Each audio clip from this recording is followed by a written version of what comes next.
Nous sommes le 7 février 2022, c'est l'heure de la revue de la presse et des médias israéliens en direct de Jérusalem sur Radio Kalita.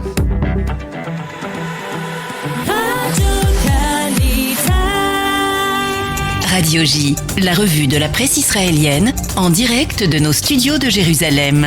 Et nous retrouvons à Jérusalem en effet notre correspondant Daniel Haïk. Et Daniel, la manchette du Israël Hayom se veut préoccupante ce matin et peut expliquer la nécessité pour la coalition de voter dès aujourd'hui la fameuse loi sur la citoyenneté.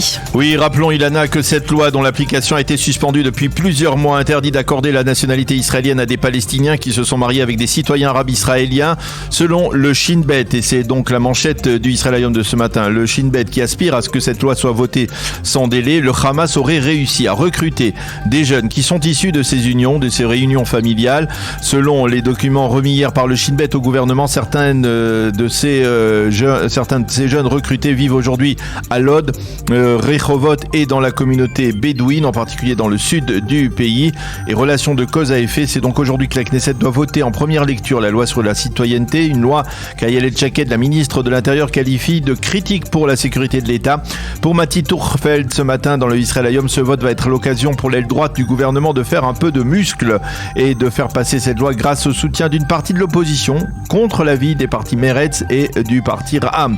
Pour la première fois, écrit Tourfeld, la droite nationaliste va pouvoir prouver qu'elle est très nettement majoritaire dans cette 24e Knesset.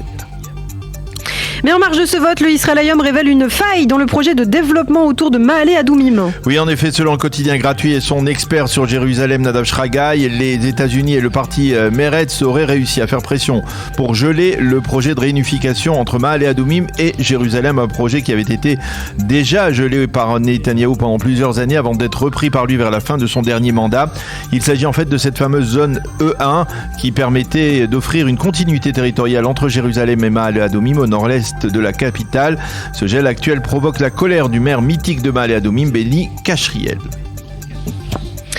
Et puis le reste de l'actualité, c'est le Yediot qui consacre ce matin sa manchette à un programme gouvernemental de lutte contre la hausse des prix. Oui, selon ce programme qui serait actuellement à l'étude et qui pourrait être soumis dès cette semaine à l'aval du gouvernement et de la Knesset, les taxes sur l'essence et l'électricité devraient baisser sensiblement, ce qui ferait baisser par exemple le prix d'un litre d'essence de 40 à 50 agorotes. Le Trésor envisage aussi une réduction, voire même une annulation purement et simplement des taxes sur certains produits alimentaires.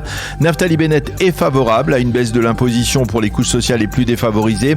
Le Israël Hayom mentionne également en première page ce matin ce plan de réduction des taxes, mais il publie en page intérieure un sondage exclusif qui révèle que la moitié des Israéliens considèrent que le gouvernement est responsable de la vague de hausse de prix actuelle, 46% très exactement contre 16% qui imputent cette responsabilité au grand consortium alimentaire. Dans son éditorial ce matin, son éditorial central, le Haaretz affirme que face à la vindicte populaire, le gouvernement tente de calmer les esprits en proposant un plan d'urgence. Mais le Haaretz considère que la seule véritable solution pour faire baisser les prix en Israël, c'est de lutter efficacement contre les monopoles. Le Maariv consacre lui sa page d'ouverture aux nouvelles directives autour de l'épidémie. Oui, la mesure principale, c'est l'annulation du pass vert dans de nombreux endroits publics comme les restaurants, les cafés, les cinémas, mais le maintien de ce pass vert dans les salles de spectacle ou de réunion dans lesquelles les risques de contamination restent élevés. Parallèlement, les décrets de port de masque et de tests antigènes pour toute personne non vaccinée dans l'éducation nationale seront maintenus jusqu'au 1er mars. Cela intervient alors que le Yediot Aharonot tire une sorte de sonnette d'alarme autour de deux données préoccupantes. Le nombre de malades graves continue de grimper avec apparemment 1283 malades graves en Israël, un record, et ce alors que 61 personnes seulement, 61 Israéliens se sont fait vacciner hier dans tout le pays.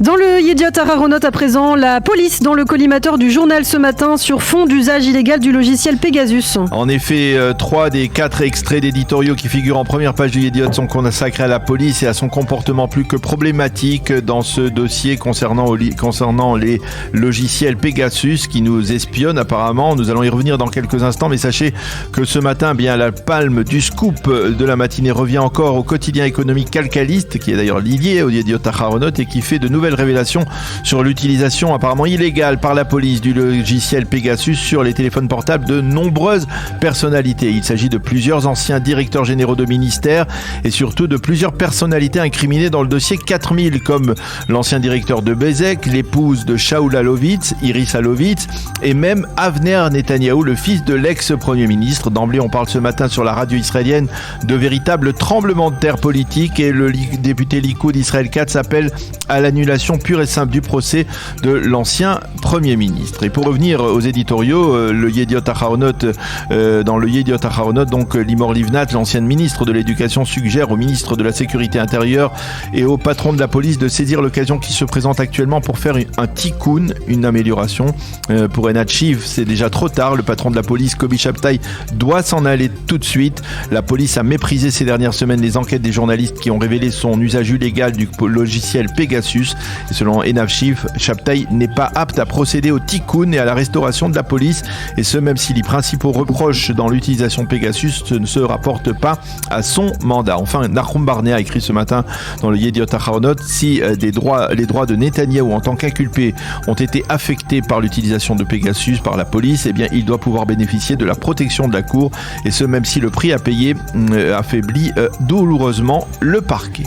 Fin citation. Et puis, toujours dans les Yediot Aharonot, ce matin, on consacre la moitié des colonnes internationales aux élections présidentielles en France. Et oui, les élections qui approchent et qui commencent à intéresser de plus en plus la presse et les médias israéliens. Le Yediot titre Triangle français. Il parle bien sûr des 3 candidats qui briguent à droite la succession d'Emmanuel Macron, Valérie Pécresse, Marine Le Pen et Éric Zemmour. Et Tamar Shvek, la correspondante du Yediot Aharonot à Paris, souligne que la grande interrogation sera de savoir qui des 3 y sera au second tour pour faire face à Emmanuel Macron dans 2 mois. Et elle écrit que les sondages parlent d'une confrontation très serrée entre les 3.